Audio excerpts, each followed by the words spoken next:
Welcome back. आज consumer अड्डा में बात हो रही है बेली फैट की, यानी कि पेट के इर्द गिर्द जो चर्बी जम जाती है, जो पेट बाहर आ जाता है, जिसे हम तूंद कहते हैं, निकला हुआ पेट कहते हैं। शर्म की बात तो हो ही जाती है कई बार अपने फिगर को लेकर कि ये क्या है, लेकिन उससे ज़्यादा वो हमारे स्वास्थ्य को ख़राब करता है, ये इम्पॉर्टेंट है, और हमारी लाइफस्टाइल को भी बताता है। तो राइट, काफ़ी सारी बातें ब्रेक से पहले हुई, अब कुछ और इम्पॉर्टेंट बातों पे हम नज़र डाल लेते हैं। तो शिखा जी, जैसा मैंने कहा, घी को लेकर काफ़ी सारी बातें इन दिनों होती हैं। कुछ डॉक्टर्स मैंने सुना है घी के लिए मना करते हैं कि after all it's fat, it's not good for you. कई लोग कहते हैं नहीं, घी बड़ा ज़रूरी है। कई न्यूट्रिशन कहते हैं घी तो लेना ही है और वो 1 चम्मच घी रोज़ खाइए। बड़ी सारी चीज़ें, after all it's a fat, इसे खाना चाहिए, नहीं खाना चाहिए, किसे खाना चाहिए, किसे नहीं खाना चाहिए? बहुत अच्छा सवाल है और लोगों को काफ़ी कन्फ्यूज़न रहता है। सबसे पहले हमें ये याद रखना है कि जैसे हम अलग-अलग विटामिन्स और मिनरल्स की बात करते हैं कि विटामिन ए चाहिए, बी चाहिए, विटामिन सी चाहिए, डी चाहिए, वैसे ही हमारे शरीर को एसेंशियल फैटी एसिड्स की रिक्वायरमेंट होती है और ये अलग-अलग एसेंशियल फैटी एसिड्स होते हैं। राइट। इनका जो सोर्स होता है, जैसे कि मोनो अनसैचुरेटेड ऑयल्स होते हैं, तो उसका एक अलग सोर्स आपका होगा।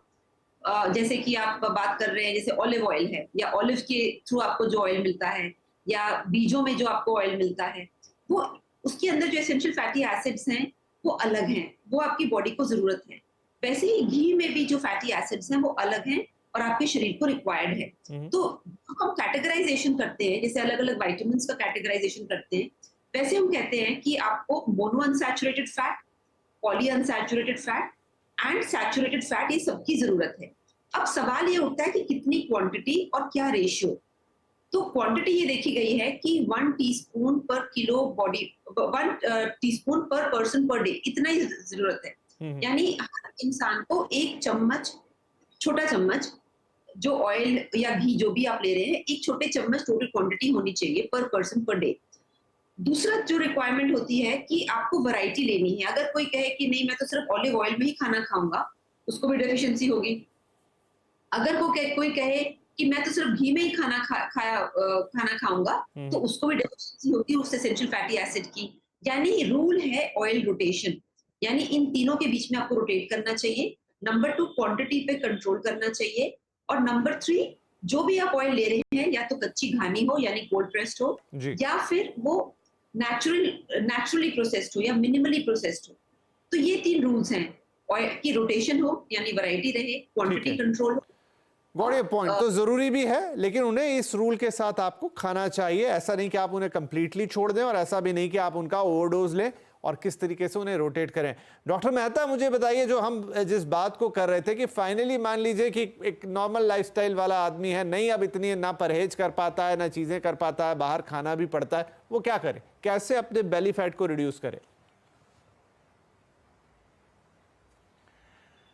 सबसे पहले जो लक्ष्य है ना कि बेली फैट को रिड्यूस करना है, ये लक्ष्य बहुत गलत है। हमें ओवरऑल स्वस्थ रहने का लक्ष्य रखना चाहिए। डेफिनेटली, और ओवरऑल स्वस्थ रहने के लिए सांस की क्रिया, व्यायाम, ध्यान, आराम और पौष्टिक आहार।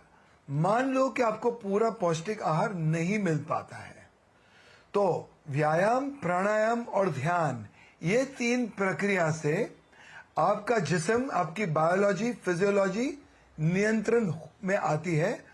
और most importantly, your metabolic rate comes under absolute regulated manner. दूसरी बात है कि एक्टिव रहने से, ऑक्सीजन की मात्रा अंदर रहने से, ब्लड सर्कुलेशन को उत्तम रखने से आपका जो स्वास्थ्य है वो स्वस्थ उत्तम रहेगा, इम्यूनिटी ऊंची रहेगी।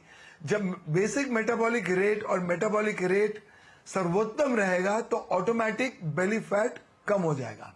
बेली फैट को मारने के लिए कुछ करना है, वो लक्ष्य गलत है।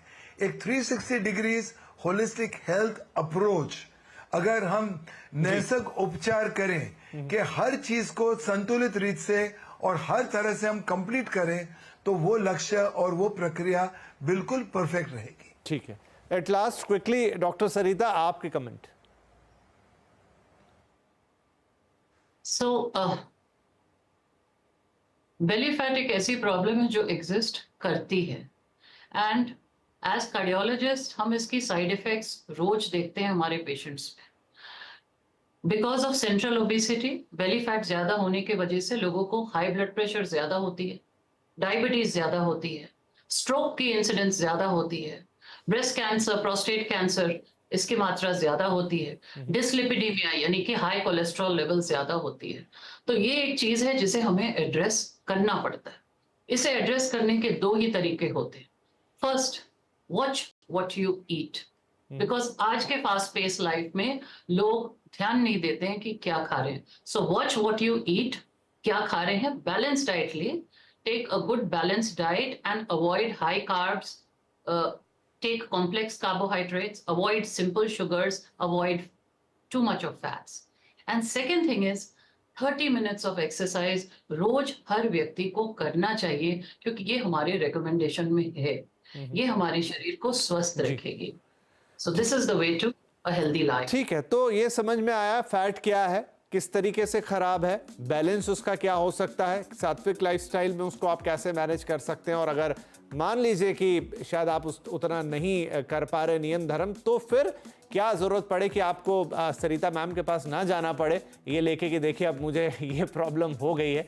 उसके लिए भी आपको एक बैलेंस अप्रोच अपनानी पड़ेगी। डेफिनेटली क्या आप खा रहे हैं वो बहुत ज़रूरी है, और फिर आप उसको कैसे पचा रहे हैं, यानी बॉडी को एक्टिव कितना रख पा रहे हैं वो भी बहुत ज़रूरी है। और घी के क्या मायने हैं आपकी लाइफ में, तेल का क्या मतलब है, किस तरह का घी तेल और कितना किसको खाना है, क्योंकि सब फैट से जुड़े हुए हैं। आज आपको बताने की कोशिश रही, तो आप तीनों ही महानुभावों का बहुत बहुत धन्यवाद। एंड आई होप कि जो भी बातें आपने बताई हैं सब उसमें अपनी काम की बातें निकाल लेंगे और एक बेटर लाइफस्टाइल की तरफ चलेंगे। Thank you very much.